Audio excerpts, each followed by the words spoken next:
की एनडीए सरकार में कैबिनेट में जगह न मिलने पर एकनाथ शिंदे और अजीत पवार के खेमे में नाराजगी जत रखी है।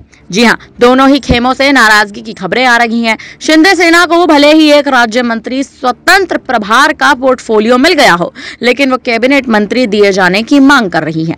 वहीं एनसीपी ने बिना कैबिनेट के पद स्वीकार करने से साफ इनकार कर दिया है। महाराष्ट्र की महायुति सरकार में दोनों ही प्रमुख घटक दल हैं। आपको बता दें कि केंद्र में भारतीय जनता पार्टी के नेतृत्व वाली एनडीए की लगातार इस बार तीसरी बार सरकार बन चुकी है, लेकिन महाराष्ट्र में एक अलग ही किस्म का खेला देखने को मिल रहा है। महाराष्ट्र में एनडीए के सहयोगी घटक दल शिवसेना, एकनाथ शिंदे और एनसीपी अजीत पवार के खेमे में नाराजगी है। कहा यह जा रहा है कि ये दोनों ही दल मोदी कैबिनेट में जगह नहीं मिलने से खफा हैं और अब खुलकर बयानबाजियां करने लगे हैं। दोनों ही दलों ने बीजेपी पर एनडीए के अन्य घटकों दलों के प्रति पक्षतापूर्ण रवैये से कहीं ना कहीं रवैये का अपमान जो है और इसका आरोप जो है वो कहीं ना कहीं लगाया है। आपको बता दें कि एकनाथ शिंदे की शिवसेना के नेता श्रीरंग बारने का कहना है कि उनकी पार्टी ने 15 सीटों पर चुनाव लड़ा था, इनमें से 7 सीटों पर जीत दर्ज की है। ऐसे में उन्हें कैबिनेट मंत्री के साथ साथ एक राज्य मंत्री का पद भी दिया जाना चाहिए था। उन्होंने आगे कहा कि जनता दल सेक्युलर के 2 सांसद हैं और एचडी कुमारस्वामी को कैबिनेट में जगह दी गई है।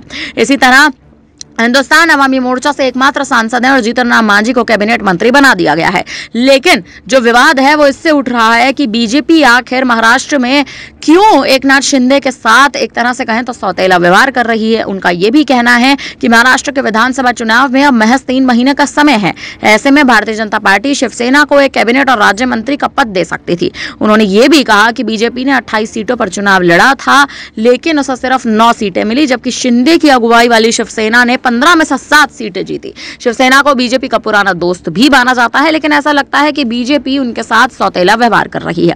और इसी बीच लगातार खबरें अब तेज हैं कि एकनाथ शिंदे के बेटे श्रीकांत शिंदे अब एकनाथ शिंदे को बड़ा झटका दे सकते हैं।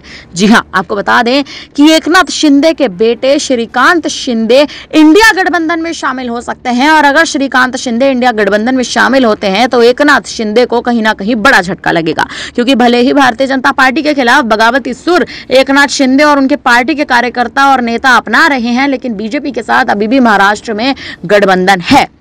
इसी गठबंधन के बीच अगर श्रीकांत शिंदे उनके बेटे इंडिया अलायंस इंडिया गठबंधन में शामिल होते हैं तो कहीं ना कहीं आप देखें कि एनडीए को बड़ा झटका लगेगा और वहीं एकनाथ शिंदे को भी बड़ा झटका लगेगा, जो कहीं ना कहीं सौतेले व्यवहार के बाद भी भारतीय जनता पार्टी के साथ टिके हुए हैं।